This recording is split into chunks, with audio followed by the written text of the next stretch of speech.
Hello guys, कैसे हैं आप लोग। मैं हूं अमित तलडा, आपका फ्रेंड फिलोसोफर एंड गाइड।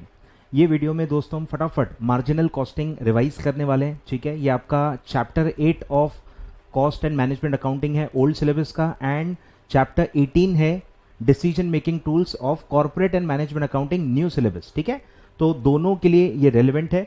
चलिए स्टार्ट करते हैं मार्जिनल कॉस्टिंग। ठीक है, थ्योरी पूरा हम कवर करेंगे इसमें, और मैं आपको फॉर्मूलेज भी इसमें कवर कराऊंगा। ठीक है, थ्योरी काफी डिटेल में कवर होगी, तो टेंशन मत लेना। फॉर्मूलेज भी ऑलमोस्ट सारे मैं आपको रिवाइज कराऊंगा। चलिए स्टार्ट करते हैं। तो चैप्टर की शुरुआत जो है वो आपको कंपैरिजन से ही करनी पड़ेगी। एब्जॉर्प्शन ऑलरेडी एक कॉस्टिंग आप पढ़ चुके हो, और एक है मार्जिनल कॉस्टिंग। ठीक है, तो देखा जाए तो दो टाइप्स हैं, बट इसको टेक्निक भी कहा जाता है। मार्जिनल कॉस्टिंग को टेक्निक भी कहा जाता है, but it is a type of costing, क्योंकि एब्जॉर्प्शन और मार्जिनल में ट्रीटमेंट्स में काफी ज्यादा फर्क है। ठीक है, चलिए स्टार्ट करते हैं। तो पहला है कि मार्जिनल कॉस्टिंग में आप क्या करते हो, आप कॉस्ट को डिवाइड करते हो वेरिएबल और फिक्स में। एब्जॉर्प्शन में ऐसा कुछ भी नहीं होता।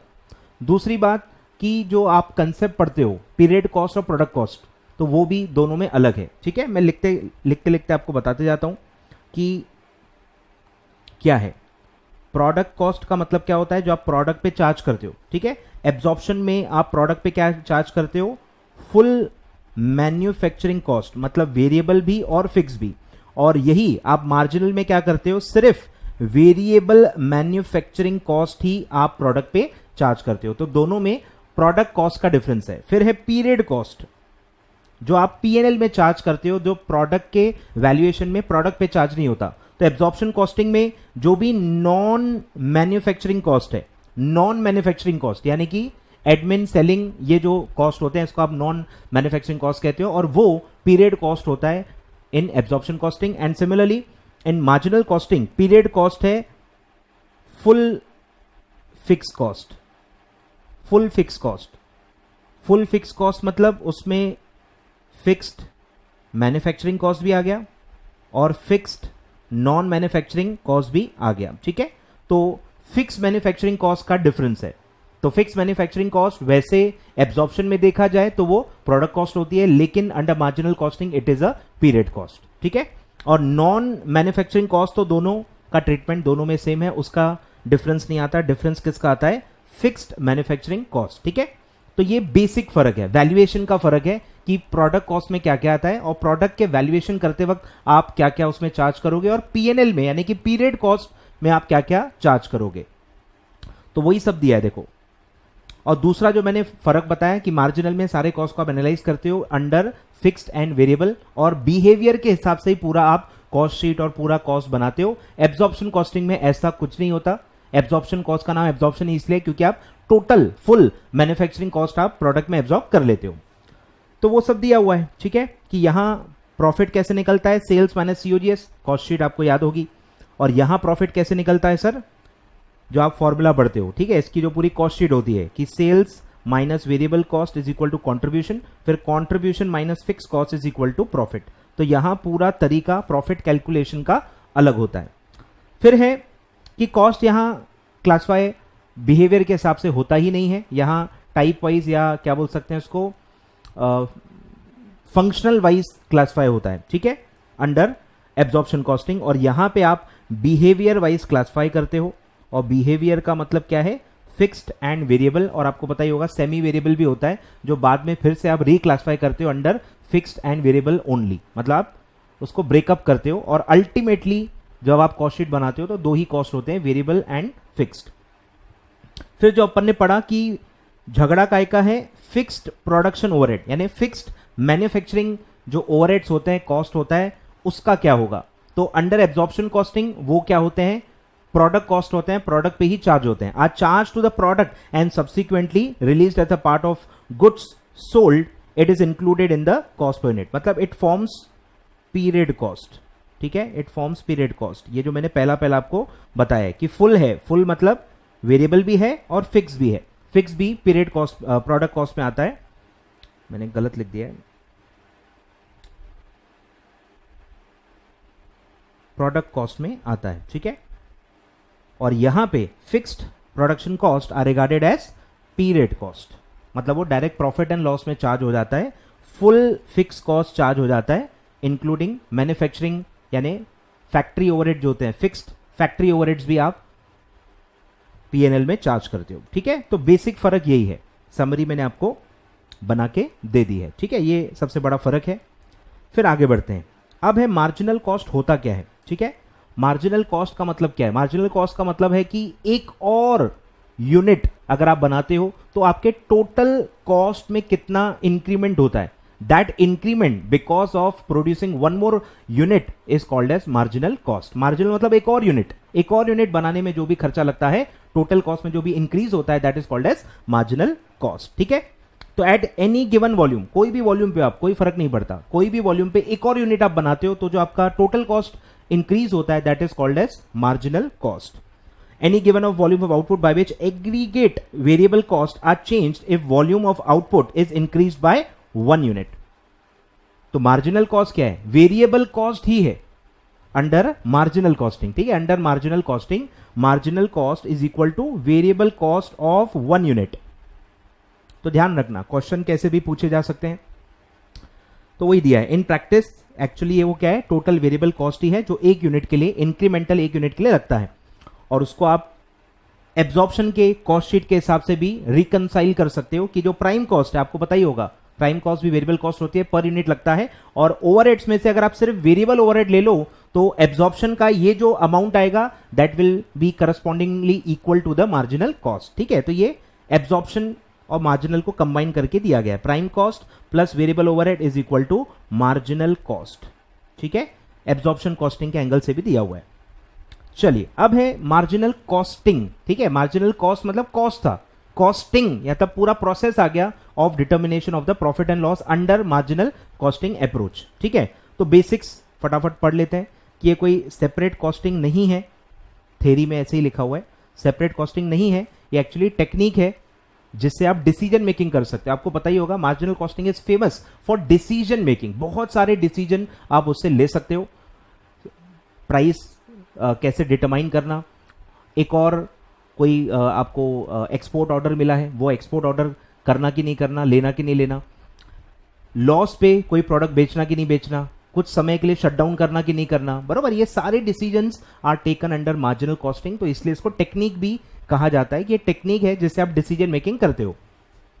तो दिया देखो, it is only a technique used by the accountants to aid management decision. ठीक है, तो एक क्वेश्चन आ सकता है, फाइनेंशियल अकाउंटिंग एड नहीं करता, कॉस्ट अकाउंटिंग एड नहीं करता, मैनेजमेंट अकाउंट यानी जो मार्जिनल कॉस्टिंग है वो एड करता है इन मैनेजमेंट डिसीजन मेकिंग, जिसको आप मैनेजमेंट अकाउंटिंग भी कहते हो। ठीक है, बेसिक्स में आपने पढ़ा होगा। फिर सबसे इंपॉर्टेंट क्वेश्चन जो आता है कि यूएस में इसी को क्या कहते हैं, डायरेक्ट कॉस्टिंग। यूएस में मार्जिनल कॉस्टिंग को ही क्या कहते हैं, डायरेक्ट कॉस्टिंग, क्वेश्चन आता है।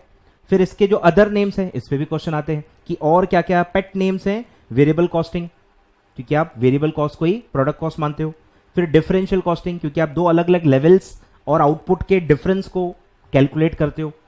फिर एक है out of pocket cost, variable cost भी क्या होता है, एक तरह का आउट ऑफ पॉकेट कॉस्ट होता है जिसमें आपका आउटफ्लो होता है, मनी का, कैश का आउटफ्लो होता है। ठीक है, तो ये तीन और भी नाम है, variable costing, differential costing and out of pocket costing. ठीक है, फिर बेसिकली मार्जिनल कॉस्टिंग में होता क्या है, जो मैंने आपको बताया कि cost are split into two, fixed and variable, पर एक और थर्ड टाइप होता है सेमी वेरिएबल या सेमी फिक्स या स्टेप लैडर कॉस्ट भी आप उसको कहते हो। तीन पार्ट्स में पहले डिवाइड होता है, फिर स्टेप लैडर कॉस्ट जो होता है सेमी वेरिएबल, उसको आप फिर से डिवाइड करते हो बाय वेरियस मेथड जो आपने सुनी भी होंगी, पॉइंट मेथड या 4-5 मेथड्स हैं, ग्राफिकल मेथड है, इक्वेशन मेथड है, तो 4-5 मेथड्स होते हैं उसके, और सेमी वेरिएबल को आप फिर से बाइफर्केट करते हो अंडर फिक्स्ड एंड वेरिएबल, और अल्टीमेटली आफ्टर डूइंग दैट दो ही कॉस्ट बचेंगे। तो ये सब मैंने दिया हुआ है कि यहाँ आप नेचर ऑफ कॉस्ट यानी बिहेवियर ऑफ कॉस्ट के हिसाब से आप करते हो, बिहेवियर के हिसाब से कॉस्ट को एनालाइज करते हो, और उसके 3 टाइप्स होते हैं, फिक्स्ड, वेरिएबल और सेमी वेरिएबल। आपको पता ही होगा fix cost remains fix at all levels of output, कितना भी आप आउटपुट बढ़ा लो फिक्स कॉस्ट फिक्स ही रहती है। वेरिएबल कॉस्ट का क्या है, बिहेवियर के हिसाब से कि it changes in proportion, exactly in same proportion with the change in output. Output बढ़ाओगे जितने प्रपोर्शन से उतने प्रपोर्शन से कॉस्ट बढ़ेगा, आउटपुट घटाओगे इन प्रपोर्शन कॉस्ट घट जाएगा। तो अगर सेम डायरेक्शन में सेम प्रपोर्शन में कॉस्ट वेरी कर रहा है that is called as variable cost. और अगर सेमी वेरिएबल कॉस्ट है मतलब वो भी बदलती है पर not in the same proportion. तो सेमी वेरिएबल क्या है, जो फिक्स भी नहीं है कि आउटपुट बदल रहे हो, बदल ही नहीं रही, ऐसा भी नहीं है, बदलता है लेकिन इन प्रपोर्शन, एग्जैक्टली सेम प्रपोर्शन में भी नहीं बदलता है, उसका प्रपोर्शन कम रहता है। ठीक है, तो दैट इज कॉल्ड है सेमी वेरिएबल। पार्टली वेरिएबल है, पार्टली फिक्स है, और इसीलिए इसको स्टेप लैडर कॉस्ट भी कहते हैं या सिर्फ स्टेप कॉस्ट भी कहते हैं। फिर जो मैंने आपको बताया कि सेमी वेरिएबल को भी अलग अलग मेथड्स हैं, उसको आप फर्दर सब डिवाइड करते हो और अल्टीमेटली दो ही टाइप बचते हैं, फिक्स एंड वेरिएबल। फिर फिक्स कॉस्ट, फिक्स एक्सपेंसेस को क्या बोलते हैं आप, पीरियड कॉस्ट, और जो है कॉस्ट वो कहां चार्ज होती है, पीएनएल में। प्रोडक्ट कॉस्ट कहां चार्ज होती है, प्रोडक्ट पे, वो तो वैल्यूएशन ऑफ इन्वेंट्री में आ जाती है। जितना इस साल बेचा है वो कॉस्ट में चले जाएगा, जितना नहीं बेचा है वो अगले साल में इन्वेंट्री के रूप में कैरी फॉरवर्ड हो जाएगा, और जो पीरियड कॉस्ट है वो उस साल के पीएनएल में चार्ज हो जाएगा। ठीक है, आपको ट्रीटमेंट पता होगा पीरियड कॉस्ट और प्रोडक्ट कॉस्ट का। फिर है जो बिहेवियर है, इस पे भी क्वेश्चंस आते हैं कि जो टोटल फिक्स कॉस्ट है, fix cost in total remains constant, कि आप कितने भी यूनिट्स बनाओ, कम करो, बढ़ा दो, कोई भी करो, टोटल में जो फिक्स कॉस्ट होती है वो बदलती नहीं है, इट रिमेन्स कांस्टेंट। फिर है कि अगर यही फिक्स कॉस्ट का पर यूनिट कैलकुलेट करोगे, जो अपना कॉस्ट वॉल्यूम प्रॉफिट एनालिसिस आएगा उसमें हम पढ़ने वाले हैं कि अगर आप पर यूनिट कैलकुलेट करो फिक्स कॉस्ट को, क्योंकि वो टोटल में फिक्स होती है, फॉर्मूला जो होता है फिक्स कॉस्ट पर यूनिट का, total fix cost divided by number of units. तो अगर आप नंबर ऑफ यूनिट्स बढ़ाते जाओगे, डिनोमिनेटर अगर बढ़ाते जाओगे तो कॉस्ट क्या होता है, डिक्रीज होता है। मैथमेटिक्स आपको आता होगा, तो फिक्स कॉस्ट पर यूनिट क्या होता है, डिक्रीज होते जाता है, क्योंकि टोटल में तो कांस्टेंट होता है, और अगर आप आउटपुट बढ़ाते जाओगे, इसका डिनोमिनेटर बढ़ाते जाओगे तो कॉस्ट कम होते जाएगा। तो इसका बिहेवियर है कि fix cost per unit decreases with the increase in output, और रिवर्स होगा, अगर आप आउटपुट कम करोगे तो फिर वो इंक्रीज होते जाएगी, to and fro, both ways आप देखते हो। नॉर्मली अपन बिहेवियर गोइंग फॉरवर्ड कैलकुलेट करते हैं, तो decreases with increase in output मतलब क्या है, इनवर्स रिलेशन है, इनवर्स याद रखना। फिर वेरिएबल कॉस्ट का क्या पड़ा है, डायरेक्ट रिलेशन है, आउटपुट बढ़ेगा ये भी बढ़ेगा और इन प्रपोर्शन बढ़ेगा, डायरेक्ट प्रपोर्शन, सेम प्रपोर्शन में आपका ये कॉस्ट बढ़ता है। और पर यूनिट जो होता है वेरिएबल कॉस्ट वो एक्चुअली कांस्टेंट होता है। पर यूनिट यानी मटेरियल है तो मटेरियल पर केजी, लेबर है तो लेबर पर आवर, ये जो पर यूनिट का जो वेरिएबल कॉस्ट होता है that is assume to be constant. ठीक है, तो ये चार बिहेवियर आपको याद रखने हैं, मैं आपको डायग्राम में आगे और बताने वाला हूं। चलिए, फिर है एक टर्म आता है डिफरेंशियल कॉस्ट। ठीक है, ये भी सेम कंसेप्ट है कि दो अलग अलग ऑल्टरनेटिव्स, दो अलग अलग आउटपुट्स, कोई भी दो ऑल्टरनेटिव्स को अगर आप के उसके कॉस्ट को आप कंपेयर करते हो, उसको डिफरेंस निकालते हो, that is called as differential cost. अब ये क्यों हम पढ़ रहे हैं, क्योंकि marginal cost also differential cost. Marginal cost में भी आप क्या करते हो, दो अलग अलग आउटपुट को माइनस करते हो जिसमें डिफरेंस एक्चुअली 1 यूनिट का होता है, तो आप वो भी एक टाइप का डिफरेंशियल कॉस्ट है। तो चार जगह पे ये यूज होता है, ध्यान दो। क्या है, पहला फ्यू मोर और फ्यू लेस, अगर आउटपुट आप थोड़ा कम या थोड़ा बढ़ाओगे तो उसके कॉस्ट, टोटल कॉस्ट को अगर आप डिफरेंशिएट करोगे that difference will be called as differential cost. फिर अगर आप मेथड बदल रहे हो, प्रोडक्शन का मेथड बदल रहे हो, मैकेनाइज्ड है, ऑटोमेटिक है या मैनुअल है, ऐसे अलग अलग मेथड्स में अगर आप बदलाव कर रहे हो और फिर आप उसके कॉस्ट के बिहेवियर को एनालाइज कर रहे हो तो उसको भी आप डिफरेंशियल कॉस्ट कहते हो। इससे आप डिसाइड करते हो कि आपको चेंज करना चाहिए कि नहीं। फिर प्रोडक्ट ऐड या डिलीट कर रहे हो, एक और प्रोडक्ट बना रहे हो, एक आध प्रोडक्ट डिसकंटिन्यू कर रहे हो, तो उसके कॉस्ट के बिहेवियर को आप एनालाइज करते हो। तो अगर कॉस्ट का डिफरेंस आप लेते हो उसको भी हम क्या कहेंगे, डिफरेंशियल कॉस्ट। और फिर है सेल्स चैनल डिसाइड करने में भी आप यूज कर सकते हो कि ये सेल्स चैनल क्या तो इतना कॉस्ट लगता है, ये क्या तो उतना लगता है, दोनों का कितना कॉस्ट में वेरिएशन आ रहा है वो आप डिसीजन मेकिंग के लिए कैलकुलेट कर सकते हो। तो चार जगह पे जो आप कॉस्ट यूज करते हो that is called as differential cost. ठीक है, तो एक्चुअली होता क्या है डिफरेंशियल कॉस्ट, कि इसमें लिखा है दस includes fix cost and semi variable expenses. ठीक है, अल्टीमेटली इसका ये मतलब निकलता है क्योंकि आप टोटल कॉस्ट कंपेयर करते हो। डिफरेंशियल कॉस्ट क्या है, टोटल कॉस्ट है जो इंक्रीज हो रहा है या डिक्रीज हो रहा है बिटवीन टू ऑल्टरनेटिव्स और टू आउटपुट्स।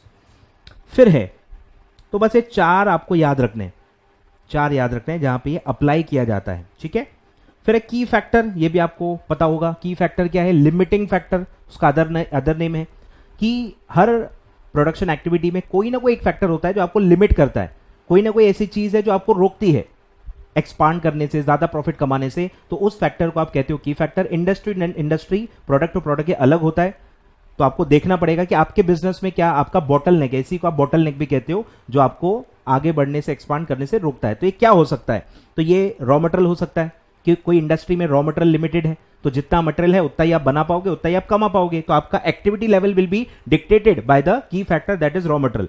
फिर है लेबर, कुछ इंडस्ट्री में लेबर शॉर्ट होता है, तो जितना लेबर अवेलेबल होगा उससे जितना आप आउटपुट बना पाए उतना ही आप मैक्सिमम कमा सकते हो। फिर है कहीं कहीं प्लांट की कैपेसिटी लिमिटेड होती है, तो जितनी कैपेसिटी है उतना ही आप बना पाओगे, उतना ही उससे आउटपुट पे जितना आप कमा पाए, तो आपका प्रॉफिट लिमिट हो जाता है, आपकी एक्टिविटी लेवल लिमिट हो जाती है।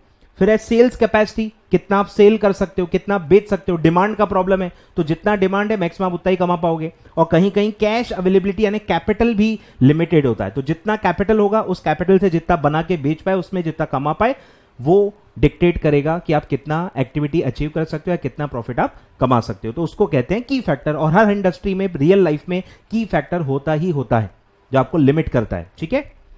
तो अदर नेम याद रखना, लिमिटिंग फैक्टर, ठीक है। तो ये क्या है?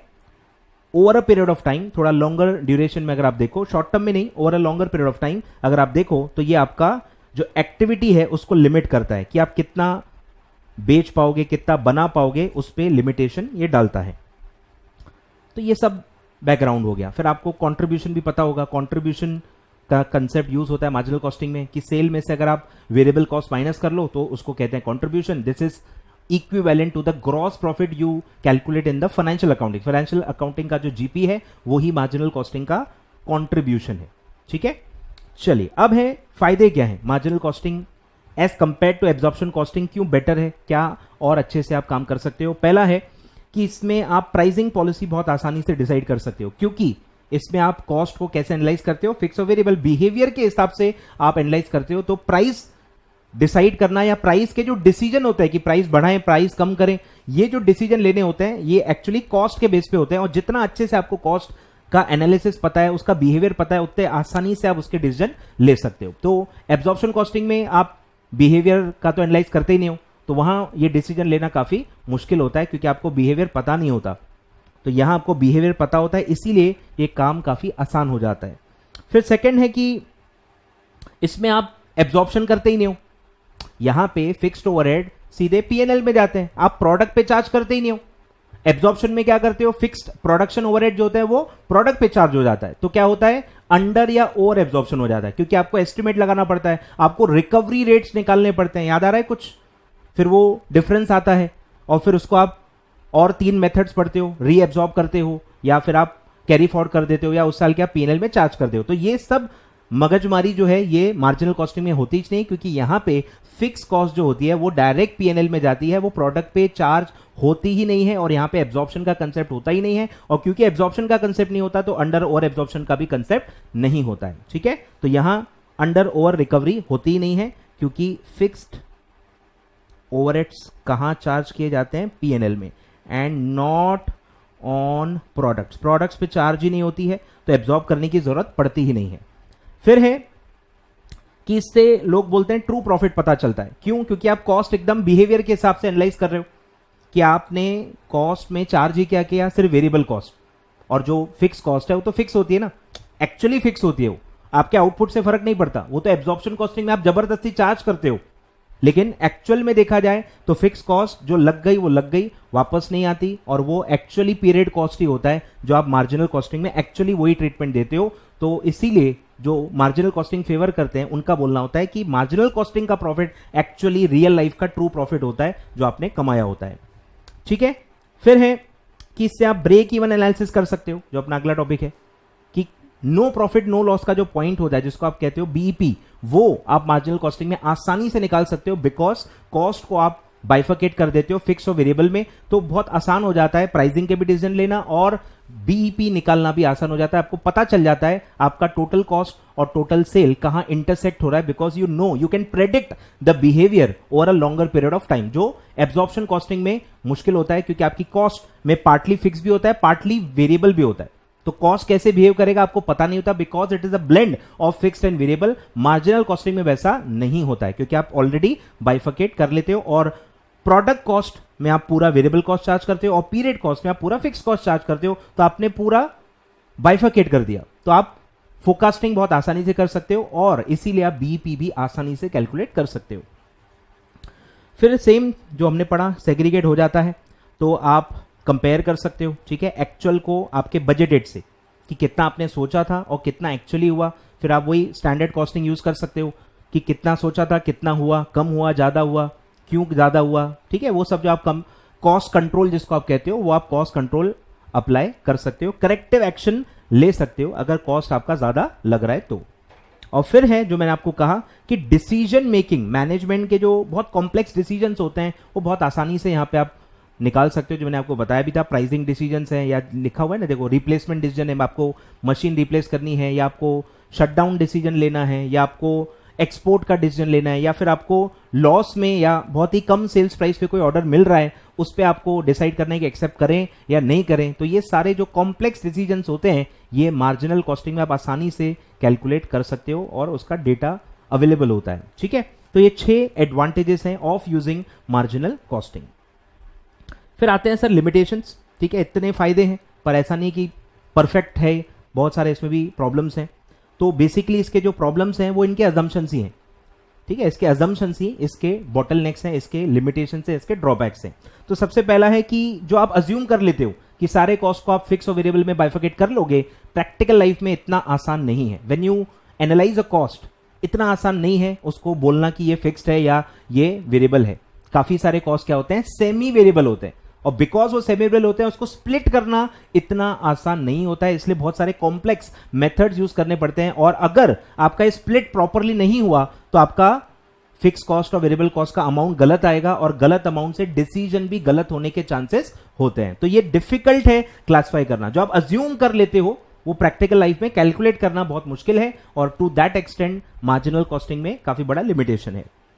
फिर है कि जो ये है कि कंट्रीब्यूशन को बहुत ज्यादा फोकस दिया गया है। जैसे आप जीपी को जितना फोकस देते हो, बिजनेस के प्रोस्पेक्ट्स को जीपी से वैल्यूएट करते हो, वैसे ही कंट्रीब्यूशन को यहां बहुत ज्यादा यूज किया जाता है। ऑप्टिमम प्रॉफिटेबिलिटी जो होती है कि एक बिजनेस कितना ऑप्टिमम प्रॉफिट कमा सकता है विद लिमिटेड फंड्स, वो कंट्रीब्यूशन से जज किया जाता है। बट कंट्रीब्यूशन भी एक बॉटल नेक है, कंट्रीब्यूशन भी काफी चीजों पे डिपेंडेंट होता है, और इसमें कनेक्शन है की फैक्टर का कि आप कितना कमा सकते हो, ये आपका की फैक्टर डिसाइड करता है। तो अगर आप की फैक्टर ही यूज नहीं कर रहे हो तो फिर आप ऑप्टिमम प्रॉफिट नहीं निकाल सकते। Optimum profit has to be calculated with respect to your key factor, और एक से ज्यादा भी की फैक्टर्स हो सकते हैं। एक बिजनेस के अंदर एक से ज्यादा भी की फैक्टर हो सकते हैं, तो की फैक्टर यूज करना जरूरी है। अगर आप की फैक्टर यूज नहीं कर रहे तो फिर आपका जो इवैल्यूएशन है वो गलत हो सकता है, मतलब थेरोटिकल हो सकता है कि प्रैक्टिकल लाइफ में हर बिजनेस में की फैक्टर्स होते हैं। तो अगर की फैक्टर यूज कर रहे हो तो ही कोई फायदा है, नहीं तो कोई फायदा नहीं है। फिर है कि इसमें आप टोटल कॉस्ट अलग होती है, मार्जिनल कॉस्ट अलग होती है। आप टोटल कॉस्ट को अपना कॉस्ट मानते ही नहीं हो, टोटल कॉस्ट को आप स्प्लिट कर देते हो। आप सिर्फ वेरिएबल कॉस्ट को अपना कॉस्ट मानते हो, जिसको आप मार्जिनल कॉस्ट कहते हो।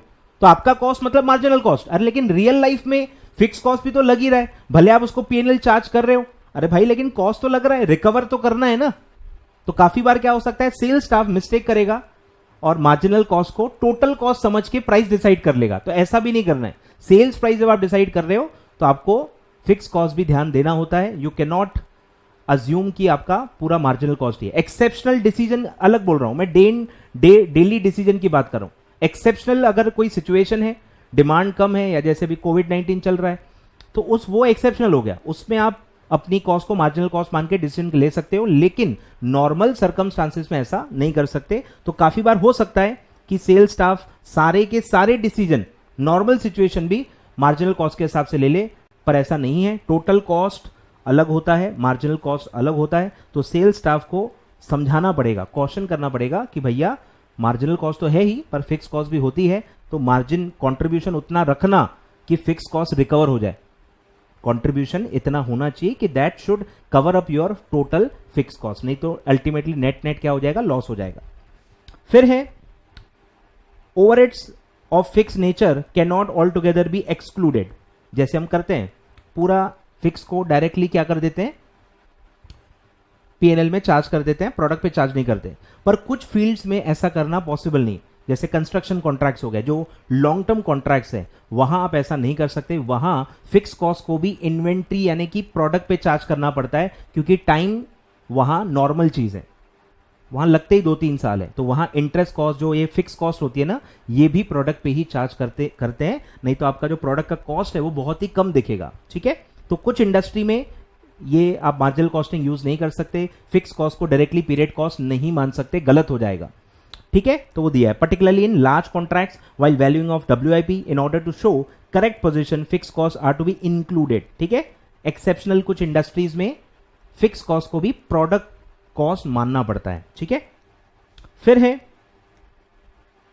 कि जो अजम्पशन है, जो आप अज्यूम कर रहे हो कि फिक्स कॉस्ट फिक्स रहेगी, ये रहेगा वो रहेगा, तो ये रियल लाइफ में ऐसा नहीं होता। टोटल फिक्स कॉस्ट भी थोड़ा बहुत बढ़ता है, टोटल कॉस्ट भी थोड़ा बहुत बढ़ता है। वेरिएबल कॉस्ट पर यूनिट भी आप कांस्टेंट मानते हो, अरे पर वेरिएबल कॉस्ट पर यूनिट भी बदलती है रियल लाइफ में। एग्जांपल ले लो मटेरियल का, इन्फ्लेशन नाम सुना है? तो इन्फ्लेशन की वजह से क्या होता है, मटेरियल के कॉस्ट भी बढ़ते जाते हैं, लेबर भी अपने वेज रेट बढ़ाते जाते हैं, तो हर कॉस्ट बढ़ता है बिकॉज ऑफ इन्फ्लेशन। पर आप यहां पे क्या अज्यूम कर रहे हो कि नहीं भैया वेरिएबल कॉस्ट मेरा फिक्स है, पर यूनिट कांस्टेंट रहेगा, पर ऐसा रियल लाइफ में होता नहीं है। Because of inflation variable cost per unit tends to keep increasing और टोटल फिक्स कॉस्ट भी टेंड्स टू कीप इंक्रीजिंग। ठीक है, तो उसका एग्जांपल दिया, आप बाद में पढ़ सकते हो। तो ये पॉइंट से इतना बोलना चाहता है कि जब आप अजम्पशन ले रहे हो कि टोटल फिक्स कॉस्ट कांस्टेंट होता है और variable cost per unit constant होता है, सेलिंग प्राइस भी आप मानते हो कांस्टेंट रहता है, तो ये तीनों चीजें रियल लाइफ में होती नहीं है, ये बदलते रहती हैं। फिर है कि आप टाइम वैल्यू ऑफ मनी नहीं ले रहे हो, आज का कॉस्ट और 10 साल के बाद का कॉस्ट आप डायरेक्टली एड लेस कर लेते हो, मतलब ये तो बेइज्जती हो गई टाइम वैल्यू ऑफ मनी की। अरे भाई आज का 1 रुपया और 10 साल का 1 रुपया इक्वल थोड़ी होता है। टाइम वैल्यू ऑफ मनी अगर आप यूज करते हो तो हर साल का जो मनी का वैल्यू है वो बदलते रहता है। तो मार्जिनल कॉस्टिंग मानता है कि हर साल का कॉस्ट इक्वल है, मतलब टाइम वैल्यू वाइज इक्वल है, और वो हम एड लेस कर सकते हैं फॉर डिसीजन मेकिंग। मतलब इनडायरेक्टली आप कर क्या रहे हो, आप time value of money ignore कर रहे हो, जो कि गलत है।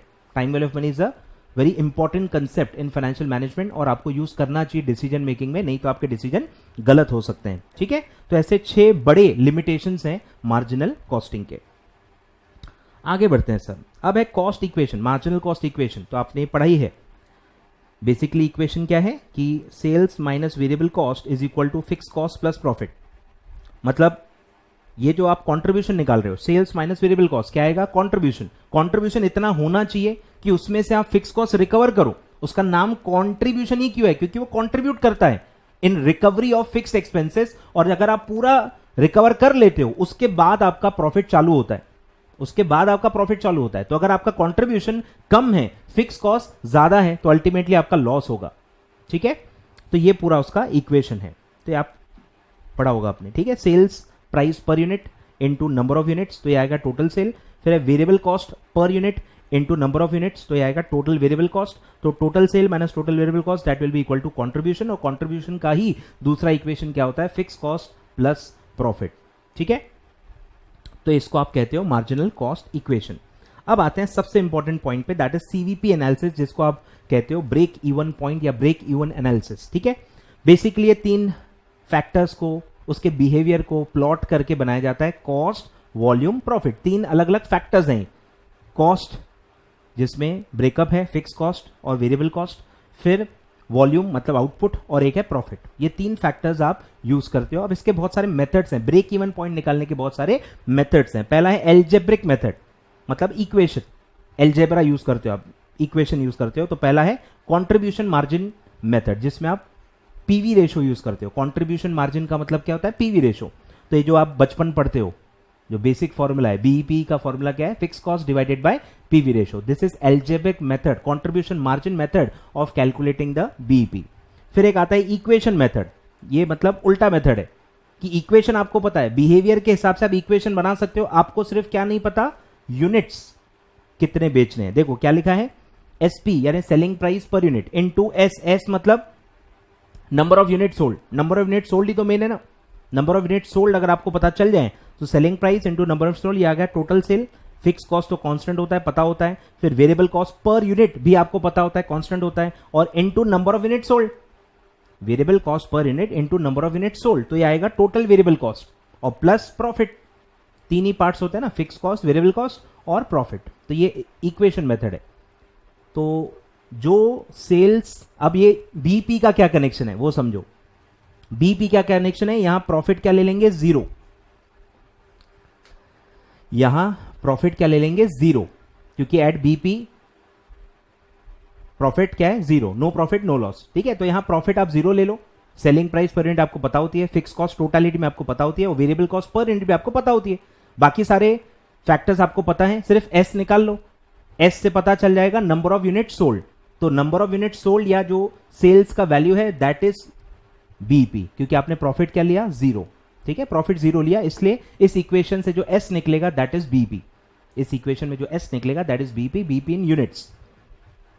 ठीक है, फिर एक फॉर्मूला भी मैं आगे बताऊंगा, जो आपको एक आता है ना, डिजायर्ड सेल, याद आ रहा है कि एक प्रॉफिट दिया रहता है, नॉर्मली वो रुपीज में भी होता है, फिक्स रुपीज दिया रहेगा, 10,000 का प्रॉफिट कमाना है तो बताओ कितना बेचना पड़ेगा, सेल्स कितना होगा, डिजायर्ड सेल जिसको आप कहते हो। या काफी बार प्रॉफिट मार्जिन दी होती है, परसेंटेज ऑफ सेल्स केस में, कि 10% प्रॉफिट ऑन सेल्स आपको कमाना है, बताइए कितना सेल करना है, तो ये उसका फॉर्मूला है। सेम बीपी का ही फॉर्मूला है, उसको अलग ढंग से देखा जाता है। तो fix cost plus desired profit, ये जो दिया है, अगर रुपीज में दिया है डायरेक्ट रुपीज लेके आप डायरेक्ट सॉल्व कर लो, लेकिन अगर परसेंटेज में दिया है तो फिर इक्वेशन मेथड से सॉल्व करना पड़ेगा, अज्यूम करना पड़ेगा, let the desired sale be X, फिर एक्स को वो परसेंटेज से मल्टीप्लाई करके पूरा इक्वेशन सॉल्व करके आपको पता चलेगा कि कितना सेल करना चाहिए। ठीक है, वो आप सब प्रैक्टिकल्स में पढ़ते हो। तो फॉर्मूला बेसिकली सिंपल होता है, उसको कहते हैं desired contribution upon PV ratio. तो डिजायर्ड कॉन्ट्रीब्यूशन को ही दो पार्ट्स में डिवाइड किया जाता है, फिक्स कॉस्ट और प्रॉफिट। पर प्रॉफिट कौन सा लेना है, डिजायर्ड वाला, जो आपको अलग से दिया रहता है क्वेश्चन में। ठीक है, अब आते हैं सर इसके कंसेप्ट पे, ध्यान दो। अब आता है ग्राफिकल मेथड। ठीक है, अभी हमने क्या पढ़ा, एल्जेब्रिक मेथड, इक्वेशन फॉर्मूले से आप निकालते हो। अब आता है ग्राफिकल रिप्रेजेंटेशन मेथड, उसमें पहला है ब्रेक इवन चार्ट मेथड। ठीक है, जो आप पढ़ते हो, ब्रेक इवन चार्ट मेथड। तो इसमें देखो 3 फैक्टर्स वो यूज होते हैं। पहला, आपको बिहेवियर से पूरा डायग्राम समझना है। पहला आपको दिया है, देखो बेसिक्स बता देता हूं मैं, कि ये है सर पहला फिक्स कॉस्ट। ठीक है, ध्यान दो, हवा में स्टार्ट हो रहा है, हवा में मतलब कि वो फिक्स होता है, भले आप जीरो आउटपुट रखो तो भी आपका फिक्स कॉस्ट लगता ही है, ये आपको ध्यान देना चाहिए, बेसिक्स है। At zero level of sale also you are incurring some cost. Fix cost fix होती है, जीरो हो या 1,00,000 यूनिट्स हो, कितने भी यूनिट्स हो, फिक्स कॉस्ट फिक्स होती है और वो आउटपुट पे डिपेंडेंट नहीं होती है, इसलिए वो डायरेक्ट जो आपका वाई एक्सिस है वहां से स्टार्ट होती है। ठीक है, यहां से स्टार्ट होती है और वो पूरा पैरेलल होती है। पैरेलल है, इसका क्या मतलब है कि वो कांस्टेंट है, total fix cost remains constant, that why it is a parallel to X axis. ठीक है, ध्यान दो, पैरेलल टू एक्स एक्सिस, क्यों, क्योंकि वो कांस्टेंट होता है। ठीक है, फिर ये जो आपका वेरिएबल कॉस्ट है, या पहले चलो सेल्स ले लेते हैं। सेल्स तो आपको पता ही है, जीरो क्वांटिटी जीरो सेल्स, वो इसलिए कहां से स्टार्ट होगा, इंटरसेक्शन जहां होता है वहां से, ओरिजिन से स्टार्ट होगा। सेल जीरो से स्टार्ट होगा, क्योंकि at zero sale, zero unit sale zero से स्टार्ट होगा, और वो पर यूनिट ऑफ जो सेल्स प्राइस है उसके हिसाब से वो पैरेलल होगा। ठीक है, और फिर टोटल कॉस्ट आएगा। टोटल कॉस्ट सर 2 पार्ट्स में होता है, variable cost plus fix cost. ठीक है, अब वेरिएबल कॉस्ट भी आपको पता है पर यूनिट फिक्स होती है। ठीक है, तो वो भी देखो, टोटल कॉस्ट जो है वो कहां से स्टार्ट होगी, फिक्स कॉस्ट से, क्योंकि एट जीरो लेवल अगर आप जीरो आउटपुट पे देखो, वेरिएबल कॉस्ट भी जीरो आएगी, आउटपुट जीरो तो वेरिएबल कॉस्ट भी जीरो, लेकिन जीरो यूनिट्स पे भी फिक्स कॉस्ट तो रहेगी। तो एट जीरो आपका total cost will be equal to fix cost, आपका total cost will be equal to fix cost, इसलिए स्टार्टिंग पॉइंट दोनों का सेम होता है। टोटल कॉस्ट जहां से स्टार्ट होता है वहीं से फिक्स कॉस्ट भी स्टार्ट होता है। ठीक है, और फिर वो पूरा आपका ये आएगा, और जहां पे सेल्स और टोटल कॉस्ट इंटरसेक्ट होगा वो पॉइंट होता है ब्रेक इवन पॉइंट, यानी कि ये।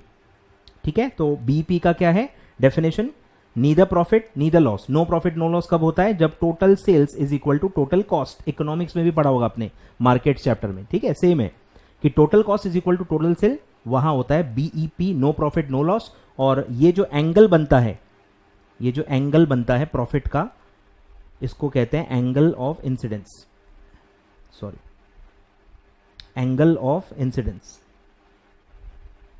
Angle of incidence. तो ये बताता है कितना प्रॉफिट है, जितना एंगल बड़ा रहा उतना आपका प्रॉफिटेबिलिटी ज्यादा होता है, और जितना एंगल कम रहा उतना आपका प्रॉफिट कम रहेगा। ठीक है, तो ये जो एंगल ऑफ इंसिडेंस है, जो ऊपर वाला पार्ट है, ये प्रॉफिट जोन है। ये क्या है, प्रॉफिट जोन। अब आप देखोगे तो ऑपोजिट साइड में भी एंगल ऑफ इंसिडेंस है, ये लॉस का है, कि अगर आप इस आउटपुट से कम रहे तो आप इस एंगल ऑफ इंसिडेंस में आओगे, और ये बताता है लॉस और ये बताता है प्रॉफिट। तो बीपी जैसे ही क्रॉस किया, बीपी के आगे का जो एंगल ऑफ इंसिडेंस है वो प्रॉफिट बताता है, और अप टू बीपी जो एंगल ऑफ इंसिडेंस होता है वो लॉस बताता है। ठीक है, चलिए सर, तो ये आपको पता ही होगा, जहां इंटरसेक्ट होगा फिर आप ये लाइन आउटपुट पर लेके जाओगे और यहां आपको बीपी पता चल देगा आउटपुट।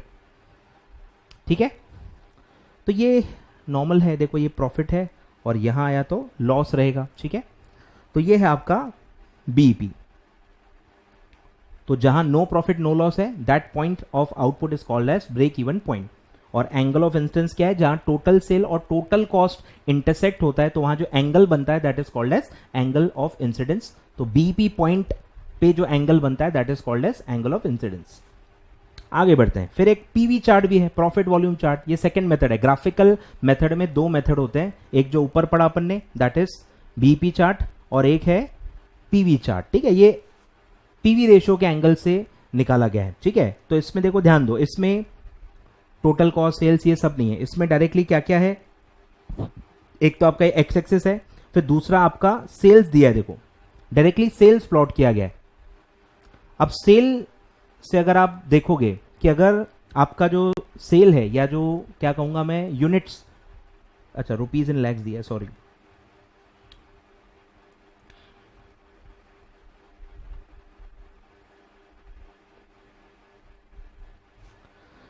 सेल्स मतलब इसमें आप एनालाइज कैसे करोगे कि अगर आपका जीरो सेल है, ध्यान दो यहां, अगर आपका जीरो सेल है तो क्या होगा, प्रॉफिट क्या आएगा, ये एक्चुअली पी लिखा है, प्रॉफिट है, ये नेट प्रॉफिट जो है वो प्लॉट किया गया है अकॉर्डिंग टू द सेल।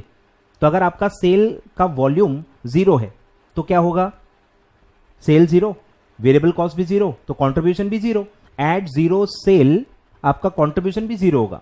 फिर वो जीरो में से आप फिक्स कॉस्ट माइनस करोगे, और to the extent of fix cost आपका आएगा लॉस।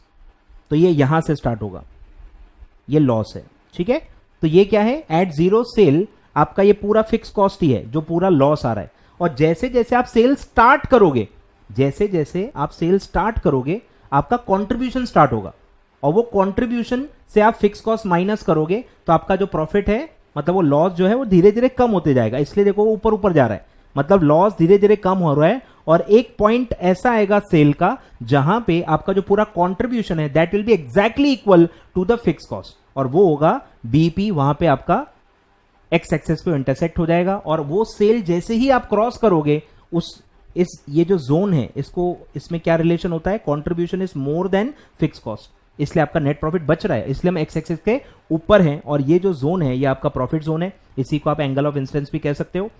और ये जो है यहां पे क्या है, यहां पे कंट्रीब्यूशन इज लेस देन आपका फिक्स कॉस्ट, क्योंकि वॉल्यूम इतना कम है, इतना कम सेल हो रहा है कि कंट्रीब्यूशन उतना बच नहीं रहा कि वो पूरा फिक्स कॉस्ट को कवर कर पाए। तो जैसे जैसे आपका टर्नओवर बढ़ता है, जैसे जैसे आपका वॉल्यूम ऑफ सेल बढ़ता है, वैसे वैसे आपका कंट्रीब्यूशन बढ़ता है, और फिर आप फिक्स कॉस्ट को कवर करते करते करते करते एक पॉइंट पे पूरा कवर कर लेते हो, और उसके बाद आपका चालू होता है प्रॉफिट। ठीक है, तो ये भी एक बीपी का ही चार्ट है। तो यहां बीपी क्या है, जहां पे वो एक्स एक्सिस पे टच हो रहा है। ठीक है,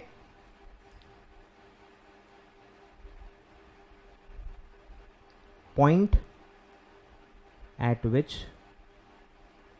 it touches the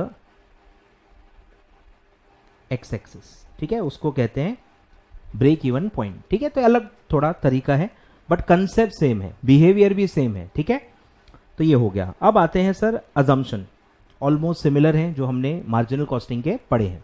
चलिए स्टार्ट करते हैं कि सीवीपी या जो बीईपी एनालिसिस है वो क्या अजम्पशंस पे बनता है। पहला है कि जो चेंज है, चेंज क्यों होगा, अगर सेल बढ़ रहा है, बदल रहा है, कॉस्ट बदल रहा है, जो भी बदलाव है वो क्यों हो रहे हैं, तो वो सिर्फ नंबर ऑफ यूनिट्स के हिसाब से होगा। मतलब इनडायरेक्टली वो कह रहे हैं कि आपका जो सेलिंग प्राइस है पर यूनिट वो कांस्टेंट होगा, वेरिएबल कॉस्ट जो है पर यूनिट वो कांस्टेंट होगा, और जो टोटल कॉस्ट है fix cost, total fix cost वो भी कांस्टेंट होगा। तो जो भी सेल या वेरिएबल कॉस्ट में बदलाव है that will B because of output, यानी कि नंबर ऑफ यूनिट्स। ठीक है, तो इनडायरेक्टली ये क्या अज्यूम कर रहे हैं, selling price per unit, variable cost per unit and total fix cost, ये तीनों के तीनों कांस्टेंट है। अलग से भी आएगा पर इसका मतलब यही होता है कि जो भी बदलाव है वो सिर्फ वॉल्यूम की वजह से आ रहा है, उसके अलावा कोई भी फैक्टर बदल नहीं रहा। फिर है कि सारे कॉस्ट को आप दो में डिवाइड कर सकते हो, फिक्स्ड और वेरिएबल, सेम। फिर जब आप इसको ग्राफिकली रिप्रेजेंट करोगे तो इसमें लीनियर रिलेशन आएगा। अगर आपका जो लाइन है डॉट्स ज्वाइन करके बनता है, अलग अलग वॉल्यूम पे अलग अलग कॉस्ट लगता है, फिर आप एक डॉट प्लांट करते हो ऑन द ग्राफ और वो डॉट्स को आप ज्वाइन करते हो, और अगर वो स्ट्रेट लाइन आती है तो जो रिलेशन है कॉस्ट में उसको आप कहते हो लीनियर रिलेशन। ठीक है, तो अगर स्ट्रेट लाइन आती है after joining the dots at various levels of output, तो वो लाइन अगर स्ट्रेट है we call it as a linear relation between the two coefficients. ठीक है, तो वो लीनियर रिलेशन रहेगा, ऐसा अज्यूम किया गया है। फिर है जो मैंने आपको बताया, फर्स्ट पॉइंट से ही पता चल जाता है कि selling price, variable cost per unit और total fix cost are known and are constant. आपको पहले से ही पता है कि सेलिंग प्राइस पर यूनिट क्या है, वेरिएबल कॉस्ट पर यूनिट क्या है और टोटल फिक्स कॉस्ट क्या रहने वाली है। आपको पूरा जो ग्राफ में जितना भी पीरियड कवर होता है वो आपको पता है और वो पूरे ग्राफ के पीरियड में कांस्टेंट ही रहेगा। ठीक है, ये अजम्पशन है। फिर प्रोडक्ट्स का भी एक अजम्पशन है, या तो आपका एक ही प्रोडक्ट है या तो अगर एक से ज्यादा प्रोडक्ट हैं भी तो उनका जो आपस का जो मिक्स रेशो है, जो प्रपोर्शन है, उसको प्रोडक्ट मिक्स कहते हो। तो प्रोडक्ट मिक्स क्या है, कांस्टेंट है, ऐसा अज्यूम किया गया है कि जैसे जैसे आप आउटपुट बढ़ाते हो वो मिक्स बदलना नहीं चाहिए, वो कांस्टेंट मिक्स में आप बना रहे हो, बेच रहे हो, ऐसा अज्यूम किया गया है। ठीक है, या तो सिंगल प्रोडक्ट है तो एनालिसिस इजी हो जाता है, या अगर आपका डिफरेंट प्रोडक्ट्स हैं तो उसका जो मिक्स है, प्रपोर्शन, वो कांस्टेंट रहना चाहिए, ऐसा अज्यूम किया गया है। फिर है सेम कि हम सारे जो रेवेन्यू कॉस्ट हैं अलग अलग पीरियड के हैं, अलग अलग पीरियड के हम ऐड लेस कर सकते हैं। मतलब हम time value of money ignore कर रहे हैं, हम मान रहे हैं कि 10 साल का अगर ग्राफ है, 10 साल के सारे वैल्यूज जो भी हैं, जो प्लॉट हो रहे हैं, वो ऐड लेस किए जा सकते हैं। मतलब हम time value of money ignore कर रहे हैं। ठीक है, without taking into account the time value of money. सारे रेवेन्यू, सारे cost can be added, can be subtracted और can be directly compared without taking into account the time value of money. तो 6 बड़े अजम्पशंस हैं, काफी सारे same ही हैं जो मार्जिनल कॉस्टिंग के भी हैं। तो ये 6 अजम्पशंस हम लेते हैं इन बीईपी एनालिसिस। अब है कि सर फायदा क्या है, अगर हमको बीईपी पता चल जाए तो फायदा क्या होगा। पहला है कि ये जो चार्ट वाला एनालिसिस है ये काफी डिटेल्ड है, आप हर इंफॉर्मेशन प्लॉट कर ले रहे हो और सबको समझ में आएगा। मतलब एकदम जो लेमैन है, जो इसमें एक्सपर्ट नहीं है, उनको भी समझ में आ जाएगा कि कॉस्ट कैसे बिहेव कर रही है, हमारा प्रॉफिट कहाँ, पूरा फिक्स कॉस्ट कहाँ रिकवर हो रहा है, हम कहाँ कब प्रॉफिट के जोन में जा रहे हैं, जिसको आप मार्जिन ऑफ सेफ्टी कहते हो। प्रॉफिट के जोन को ही क्या कहते हो, मार्जिन ऑफ सेफ्टी। कितना मार्जिन ऑफ सेफ्टी है, कम है मतलब रिस्की बिजनेस है, ज्यादा है मतलब हम सेफ जोन में, अच्छे बिजनेस में, जहां पे प्रॉफिट कमाने के ज्यादा चांसेस हैं। तो लेमैन को भी जो बेसिक एनालिसिस होता है बिजनेस का, वो भी आप समझा सकते हो यूजिंग ब्रेक इवन एनालिसिस। फिर है कि जो है आपको नो प्रॉफिट नो लॉस पता चल जाता है। अलग अलग प्रोडक्ट, मल्टी प्रोडक्ट है तो बहुत बड़ा काम होता है, क्योंकि फिक्स कॉस्ट सारे प्रोडक्ट्स की कॉमन होती है। कॉमन फैक्ट्री में अगर आप बनाते हो मल्टीपल प्रोडक्ट्स तो बीईपी पता होना बहुत जरूरी होता है कि कौन सा प्रोडक्ट कितना बेचें ताकि हम टोटल फिक्स कॉस्ट रिकवर कर पाए। बहुत मुश्किल काम होता है, मल्टी प्रोडक्ट्स वालों के लिए बहुत इंपॉर्टेंट होता है। तो प्रॉफिटेबिलिटी ऑफ डिफरेंट प्रोडक्ट्स आपको पता चल जाता है मार्जिनल कॉस्टिंग और बीईपी से, और फिर आप एक जजमेंट ले सकते हो कि टोटल जो सारे फैक्ट्री का जो पूरा कॉस्ट है वो कब रिकवर होगा, ये आप निकाल सकते हो। फिर है द इफेक्ट ऑफ चेंजेस, ये भी इंपॉर्टेंट है कि स्टैटिक डेटा तो ठीक है, स्टैटिक डेटा तो आप एनालाइज कर ही सकते हो, पर अगर डेटा बदल भी रहा है तो वो बदलाव को भी आसानी से आप समझ सकते हो कि अगर एक फैक्टर बदल रहा है, आउटपुट बदल रहा है, तो उससे मेरा प्रॉफिट पे क्या बदलाव आ रहा है, मेरे टोटल प्रॉफिट टोटल लॉस पे कितना बदलाव आ रहा है, मेरे एंगल ऑफ इंसिडेंस पे क्या बदलाव आ रहा है। ये सब बदलाव समझना, जज करना भी बहुत आसान हो जाता है। नंबर्स में नहीं समझ में आता, ग्राफ में आपको अच्छे से समझ में आ जाएगा कि कितना इंपैक्ट है, उस इफेक्ट का अल्टीमेट इफेक्ट क्या हो रहा है प्रॉफिट पे। तो दिया है effects of changes in fixed और variable cost at different levels of production और profits can be demonstrated by graph legibly. अच्छे से, आसानी से आप प्रेजेंट कर सकते हो और समझ सकते हो कि कोई भी एक फैक्टर बदल रहा है तो उसका पूरा इफेक्ट क्या हो रहा है अलग अलग फैक्टर्स पे। फिर है ये आपको रिलेटिव इंपॉर्टेंस बताता है फिक्स कॉस्ट का in total cost of the product, कि टोटल कॉस्ट में फिक्स कॉस्ट की कितनी अहमियत है। सब में कुछ बिजनेसेस में काफी कम होती है, कुछ बिजनेस में फिक्स कॉस्ट ही ज्यादा होती है, वेरिएबल कॉस्ट होती नहीं। हमारा ही बिजनेस देख लो, हमारे बिजनेस में वेरिएबल कॉस्ट बहुत कम है, फिक्स कॉस्ट ही बहुत ज्यादा है। तो अलग अलग बिजनेस में टोटल कॉस्ट का क्या ब्रेकअप है, ज्यादा फिक्स कॉस्ट लगती है कि ज्यादा वेरिएबल कॉस्ट लगती है, ये आपको आसानी से समझ में आता है। रिलेटिव इंपॉर्टेंस क्या कॉस्ट का, ये आपको समझ में आता है। If the cost are high it induces management to make measures to control such cost. तो कंट्रोल कहां करना है, क्या ज्यादा लग रहा है, ये आपको पता चल जाए तो आप कंट्रोल भी आसानी से कर सकते हो। और फिर है पूरा जो मैंने बताया, forecasting, planning, growth, stability, future के लिए आप इसको यूज कर सकते हो। उस ग्राफ का पूरा जो बिहेवियर है, अलग अलग एलिमेंट्स का बिहेवियर आप फोकस कर सकते हो, क्योंकि आपने अजम्पशन ही ऐसे ले रखे हैं कि आप उसको फोकस कर सकते हो। और फ्यूचर के लॉन्ग टर्म डिसीजंस भी आप आसानी से ले सकते हो, जो एब्जॉर्प्शन कॉस्टिंग में बिल्कुल पॉसिबल नहीं होता। तो ये थे आपके फायदे। अब है नुकसान क्या है, मतलब वही लिमिटेशंस क्या है। सेम कि लिमिटेशंस पैदा कहां से हो रहे हैं, अजम्पशन से, स्टेम्स फ्रॉम द अजम्पशन, कि अजम्पशन ही ऐसे लिए, अजम्पशन ही रियल लाइफ में होल्ड नहीं करते, तो बहुत कम चांसेस है कि एनालिसिस आपके कोई काम में आएगा। तो क्या क्या अजम्पशन लिए थे, हमने बोला था कि लीनियर फैशन होगा, कि जो चेंज है वो चेंज ऐसा है कि एक लीनियर फैशन में ही वो बदलते हैं, पर रियल लाइफ में ऐसा नहीं होता। एक कॉज का दूसरे कॉज से कोई लेना देना नहीं है, अलग ही तरीके से वो बदलते रहते हैं, तो वो लीनियर लाइन कभी बनती नहीं है रियल लाइफ में। फिर आप जो बोल रहे थे कि आपको सेलिंग प्राइस पर यूनिट पता है, आपको वेरिएबल कॉस्ट पर पता है, सब पता है और कांस्टेंट भी है। अरे रियल लाइफ में ऐसा होता ही नहीं, सेलिंग प्राइस आप बदलते रहते हो, याद आ रहा है मार्केट चैप्टर आप पढ़ा होगा, प्राइसिंग ही तो मेन है, आप प्राइस बदलते रहते हो। अलग अलग मार्केट में प्राइस अलग अलग तरीके से डिसाइड होते हैं, आपके हाथ में नहीं होती। वेरिएबल कॉस्ट पर यूनिट भी बदलती है बिकॉज ऑफ इन्फ्लेशन, और टोटल फिक्स कॉस्ट भी बदलती है बिकॉज ऑफ इन्फ्लेशन। तो सारे कॉस्ट या तो पता नहीं रहते, पता भी है तो कांस्टेंट नहीं रहते, ठीक है। तो ये सब दिया हुआ है कि सारा कांस्टेंट नहीं रहता, लीनियर फैशन नहीं होता रियल लाइफ में, और इसीलिए लिमिटेड यूज होता है ब्रेक इवन एनालिसिस का, ठीक है। चलिए सर, फिर है बीपी का दूसरा पार्ट। आपका जो पूरा सेल होता है, आपका जो पूरा सेल होता है, जो भी आप एक्चुअल सेल पे हो, उसमें कुछ पार्ट क्या होता है, बीपी। बेसिकली आप फिक्स कॉस्ट रिकवर कर रहे थे, और जैसे ही आपने बीपी क्रॉस किया, उसको सेल वाले पार्ट को आप क्या कहते हो, मार्जिन ऑफ सेफ्टी। और मार्जिन ऑफ सेफ्टी पे जो आप कमा रहे हो वही एक्चुअली प्रॉफिट होता है, ठीक है। तो ये पूरा उसका फॉर्मूला है। तो फिक्स कॉस्ट निकाल लिया प्लस प्रॉफिट, यहां पे क्या आ गया, कंट्रीब्यूशन, और BP plus MOS is equal to sales. तो अगर ये आप यहाँ पीवी रेशो से मल्टीप्लाई कर लो तो ये आपके पूरे फॉर्मूले बन जाते हैं, कि अगर मैं बीपी को पीवी रेशो से मल्टीप्लाई करूं, मुझे पता चल जाएगा मेरा फिक्स कॉस्ट कितना है। अगर मैं मेरे एमओएस को पीवी रेशो से मल्टीप्लाई कर लूं तो मुझे पता चल जाएगा मेरा प्रॉफिट कितना है। सिमिलरली मेरे टोटल सेल को अगर मैं पीवी रेशो से मल्टीप्लाई कर लूं तो मुझे पता चल जाएगा कॉन्ट्रीब्यूशन कितना है। तो ये ब्रेकअप है, जो मेन फॉर्मूला है कि sale into PV ratio is equal to contribution, इसी का ब्रेकअप है फिक्स कॉस्ट और प्रॉफिट, ठीक है। तो ये मैं आपको और आगे समझाऊंगा, ठीक है, लिख सकते हो आप।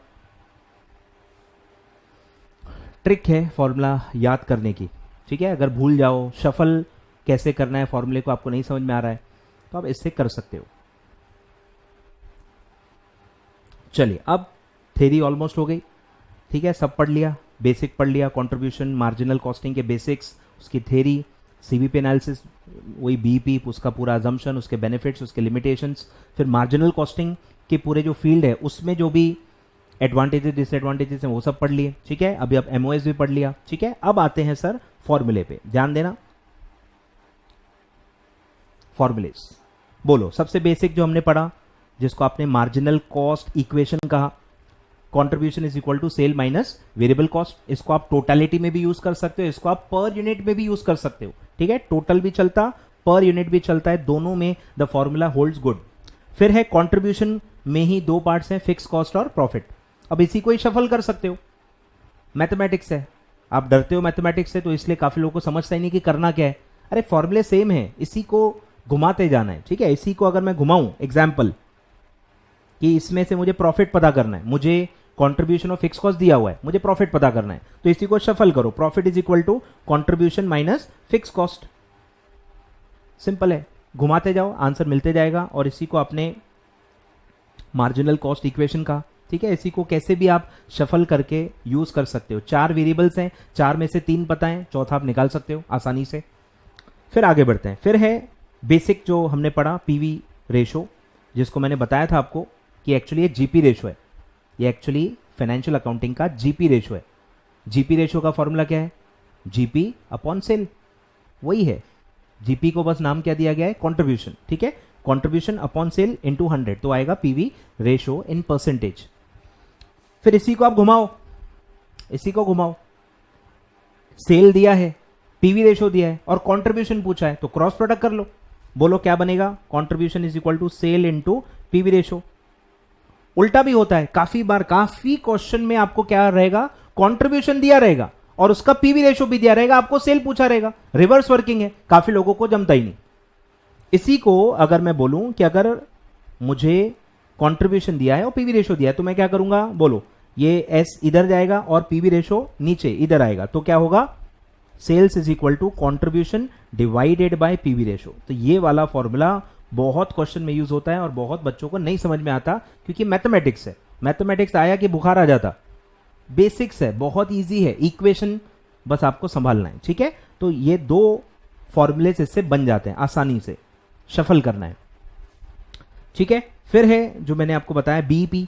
बीईपी अब अलग अलग बेसिक्स बेस पे निकाला जाता है, रुपीज में भी निकाल सकते हो, यूनिट्स में भी निकाल सकते हो और एक्सेप्शनल केसेस में परसेंटेज कैपेसिटी ऑफ प्लांट भी निकाल सकते हो कि कितना प्लांट का कैपेसिटी यूज करने पे अपना बीपी आ जाता है, क्योंकि एक फिक्स्ड कैपेसिटी है ना। अगर आपका की फैक्टर प्लांट का कैपेसिटी है तो आपको बीपी प्लांट के कैपेसिटी में निकालना चाहिए, आपको और अच्छी अंडरस्टैंडिंग आएगी, क्योंकि आपका की फैक्टर परसेंटेज कैपेसिटी, आप उसको बढ़ा नहीं सकते, तो इसीलिए वो भी चलता है, ठीक है। तो सबसे बेसिक फॉर्मूला है रुपीज वाला, तो fix cost divided by PV ratio, जो हमने ऊपर ही पढ़ा।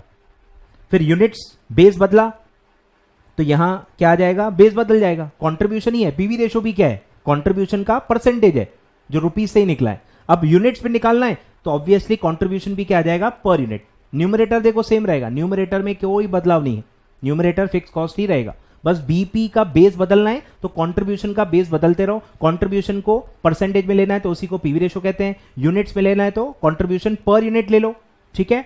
और परसेंटेज कैपेसिटी में लेना है तो कंट्रीब्यूशन पर 1% कैपेसिटी में ले लो, पर 1% कैपेसिटी, ठीक है। तो ये तीन फॉर्मूले होते हैं। अब इसी को शफल कर सकते हो, घुमा सकते हो, बोलो क्रॉस प्रोडक्ट कर सकते हो कि अगर आपको फिक्स कॉस्ट निकालना है, फिक्स कॉस्ट नहीं दिया, बीपी दे दिया है आपको, रिवर्स, ठीक है, बीपी दिया है और पीवी रेशो भी दिया है, तो आप फिक्स कॉस्ट निकाल सकते हो। फिर अगर आपको बीपी यूनिट्स में दिया है और कंट्रीब्यूशन पर यूनिट भी आप निकाल सकते हो। मुझे बताओ, कंट्रीब्यूशन पर यूनिट हो सकता है डायरेक्टली ना दिया हो, अरे पर आप निकाल सकते हो ना। अगर आपको सेलिंग प्राइस दिया है, आपको वेरिएबल कॉस्ट दिया है, तो आप कंट्रीब्यूशन निकाल सकते हो। सब चीजें स्पून फीडिंग नहीं दी रहेगी ना, तो हो सकता है सेलिंग प्राइस दिया हो सकता है वेरिएबल कॉस्ट भी दिया हो, तो आपको ये क्लिक होना चाहिए कि कंट्रीब्यूशन तो मैं निकाल सकता हूं, और बीपी पर यूनिट भी दिया है तो मल्टीप्लाई करके डायरेक्टली टोटल फिक्स कॉस्ट में निकाल सकता हूं, ठीक है। शफल कर सकते हो। फिर एक आता है जो मैंने आपको ऊपर डायग्राम में बता दिया, ठीक है, ये वही है कि BP is equal to total sale minus MOS, total rupees में या यूनिट्स में भी अप्लाई होता है। बीपी रुपीज में भी चलता है, बीपी यूनिट्स में भी चलता है। तो अगर आपको सेल दिया है, एक्चुअल सेल दिया है और एमओएस भी दिया है, तो आप बीपी निकाल सकते हो या वही घुमा सकते हो। देखो मैंने बताया ना, BP plus MOS is equal to total, तो इसको जैसा घुमाना है वैसा घुमाओ। तीन वेरिएबल्स हैं, तीन में से दो कोई भी दियो, तीसरा वेरिएबल आप इक्वेशन को घुमा के निकाल सकते हो। इतना इजी एक्चुअली ये कंसेप्ट है, ठीक है। अब जो मैंने बताया एमओएस, ठीक है, एमओएस का फॉर्मूला है net profit divided by PV ratio. अब इसी को क्रॉस प्रोडक्ट करोगे तो वो जो मैंने ऊपर फॉर्मूला बताया वो है MOS into PV ratio is equal to net profit, ठीक है। तो इसका लॉजिक यहीं पे है, ये जो मैंने आपको बताया ये लॉजिक है उसका, ठीक है, ये आप बना लो, ठीक है। तो बीपी इनटू पीवी रेशो करोगे, बीपी पे कितना आपने ग्रॉस प्रॉफिट कमाया है तो that will be equal to fix cost, क्योंकि एट बीपी आपका फिक्स कॉस्ट पूरा रिकवर हो जाता है, तो profit is equal to fix cost. तो ये भी आपको पता ही होगा, एट बीपी फिक्स कॉस्ट और कंट्रीब्यूशन इक्वल होता है, क्योंकि प्रॉफिट जीरो है। प्रॉफिट जीरो है का मतलब क्या है कि कंट्रीब्यूशन और फिक्स कॉस्ट इक्वल होता है एट बीपी। ये भी अजम्पशन काफी बार यूज करना पड़ता है। फिर एमओएस जो है पूरा जो आपका सेफ्टी मार्जिन है, बीपी के आगे का जो भी सेल है, बीपी के आगे का जो भी सेल है उस पे जो भी आप कमाते हो वही आपका अल्टीमेटली नेट प्रॉफिट है जो आपके हाथ में बचता है, ठीक है। और यही इक्वेशन टोटलिटी में भी होल्ड करेगा, BP plus MOS total sale, fix cost plus profit total contribution, और टोटल सेल में अगर आप पीवी रेशो मल्टीप्लाई करोगे तो भी आपका आ जाएगा कंट्रीब्यूशन, ठीक है। अब इसको रिवर्स करोगे, डिवाइड करके भी यूज कर सकते हो, इक्वेशन एक ही है, घुमा घुमा के उसको आप यूज कर सकते हो। क्वेश्चन में डिपेंड करता है क्या दिया है क्या नहीं दिया है। तो स्टार्ट हमेशा बेसिक इक्वेशन से ही करना। बेसिक इक्वेशन याद आ गया, क्वेश्चन में देख लेना क्या दिया है, कोई भी दो दिए हैं, एक नहीं दिया तो तीसरा वेरिएबल आप उसको शफल करके निकाल सकते हो। ठीक है, तो बेसिकली शफल ही करना है। तो मैंने आपको दिया है कि एमओएस क्या है, difference between the sale, sale actual भी हो सकता है, बजटेड या एक्सपेक्टेड भी हो सकता है, जो भी है total sale minus break even sale. Total में से ब्रेक इवन सेल आप हटा दो तो जो सेल बचेगी उसको कहते हैं मार्जिन ऑफ सेफ्टी सेल्स। ठीक है, जितना ज्यादा एमओएस है उतने ज्यादा नेट प्रॉफिट आने के चांसेस हैं। जितना ज्यादा मार्जिन ऑफ सेफ्टी है उतना ज्यादा प्रॉफिट आप कमा सकते हो। तो आपको ध्यान कहां देना है, मार्जिन ऑफ सेफ्टी सेल्स को बढ़ाने का आपको ध्यान देना है। ठीक है, तो ये फॉर्मूला है। ठीक है, आई होप मैंने फॉर्मूले सारे कवर कर लिए हैं। फॉर्मूले बहुत कम हैं, काफी लोग बोलते हैं सर बहुत फॉर्मूले आपने तो कवर ही नहीं किए। अरे वो बेसिक से ही डिराइव किए। अब तुम अगर बचपन हो, तुमको बचपन समझ में नहीं आ रहा तो मैं कुछ नहीं कर सकता।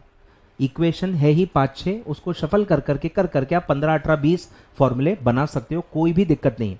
ठीक है, डिजायर्ड सेल का भी मैंने बता दिया आपको, क्या था डिजायर्ड सेल का। अच्छा यहां दिया है मैंने, डिजायर्ड सेल, डिजायर्ड प्रॉफिट।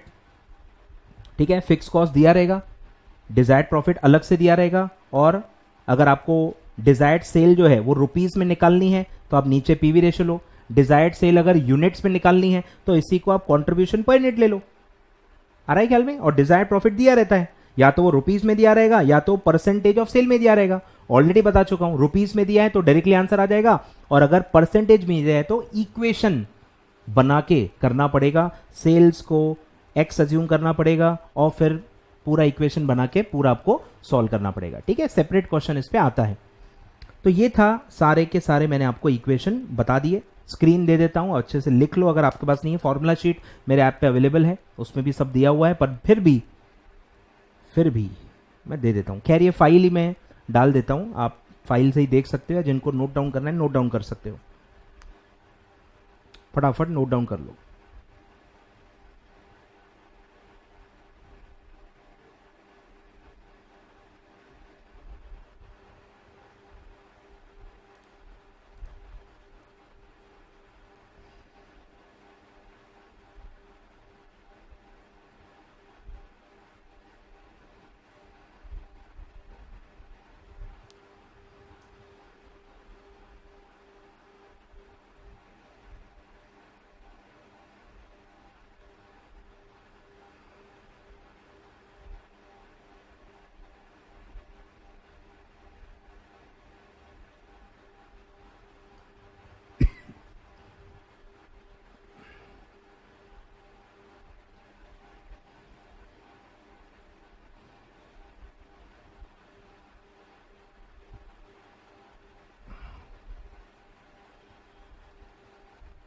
ठीक है,